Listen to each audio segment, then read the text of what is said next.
आज बुद्ध पौर्णिमा म्हणजे महाकरुणीय तथागत सिद्धार्थ शुद्धोदन शाक्य अर्थात गौतम बुद्ध यांचा जन्मदिवस. गौतम बुद्धांचा जन्म साधारणपणे इसवी पूर्ण 563 मध्ये नेपाळमधील लुंबिनी येथे झाला. त्यांचा जन्म राजा सिद्धोदन आणि राणी मायावती देवी यांच्या पोटी वैशाख महिन्याच्या पौर्णिमेला, जी बुद्ध पौर्णिमा म्हणून साजरी केली जाते. याच दिवसाचे औचित्य साधून आम्ही अशा ठिकाणी भेट घेत आहोत की स्वतः गौतम बुद्ध यांनी वास्तव्य केले होते आणि तिथे जाऊन आमच्या जीवनाचे सार्थक झाले. नमस्कार, मी रेश्मा. नमस्कार, मी मनीषा. भेट आमची तुमची मध्ये तुम्हा सर्वांचा स्वागत आहे. आज आम्ही आलो आहोत सोपारा येथील.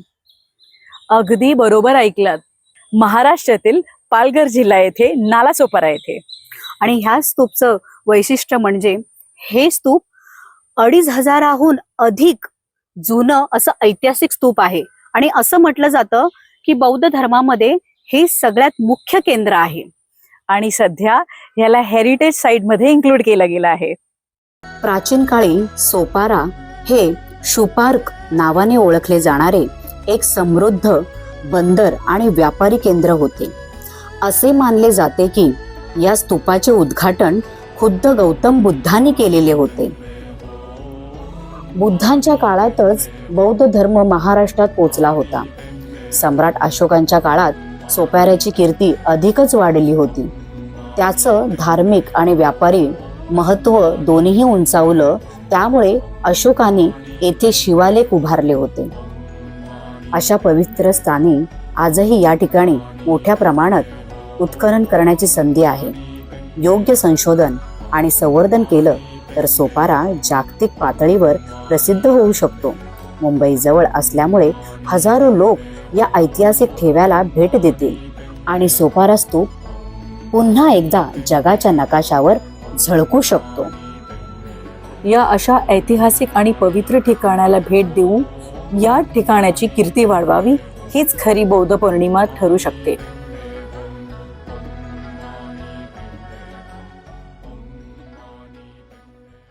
तर आपल्या सोबत आहेत.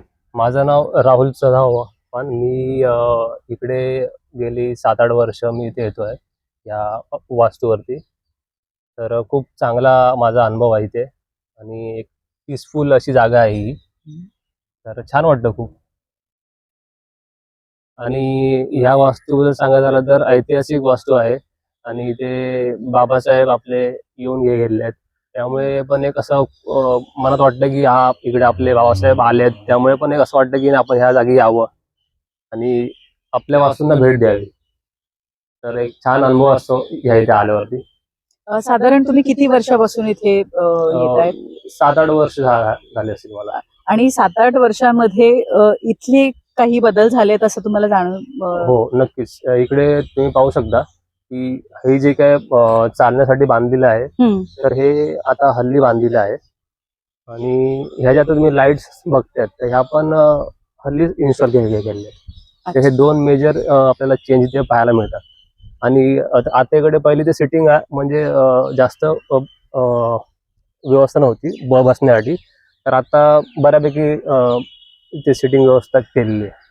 मग या परिसराला म्हणजे जास्तीत जास्त माणसांचा प्रतिसाद असतो का? म्हणजे हो, म्हणजे जेव्हा आपले कार्यक्रम असतात, जसं की बौद्ध पौर्णिमा असते किंवा बाबासाहेब आंबेडकरांची जयंती असते, तर त्यावेळेला इथे खूप माणसं येतात. म्हणजे इथे रहदारी वर्दळ वर्दळ ही असते. असतेच. आणि संडेला पण माणसं येतात. अच्छा, ओके. म्हणजे खूपच एक ऐतिहासिक असं ठिकाणाला आपण भेट दिलेली आहे. तुम्ही सर्वांनी या ठिकाणाला आवर्जून भेट द्या. आणि तुम्ही चव्हाण सरांचं पण मत ऐकलेलं आहे की खूप जुनी ऐतिहासिक वास्तू आहे.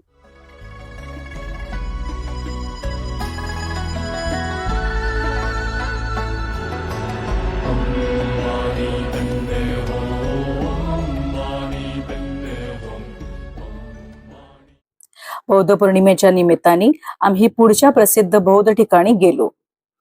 ते म्हणजे विश्व विपसना पेगोडा.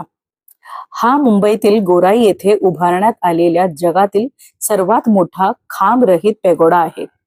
बुद्धांच्या स्मृतिचिन्हांची जपणूक करण्यासाठी 2000 वर्षात प्रथमच हा पेगोडा बांधण्यात आला आहे. तसेच विपश्यना ध्यान धरण्याची ओळख व्हावी म्हणून ह्याची निर्मिती श्री सत्यनारायण गोयंका यांनी केली. दर दिवशी या पेगोडाला 1,500 ते 2,000 पर्यटक भेट देत असतात. दादर चैत्यभूमी येथील 2026 मध्ये पहिल्यांदा दीप महोत्सव आयोजित करण्यात आला होता. अनेक ठिकाणाहून आलेले भंते आणि बौद्ध समुदाय यांनी दीप महोत्सव साजरा केला. आमचं हे खूप मोठं भाग्य की आम्ही त्यात सहभागी झालो.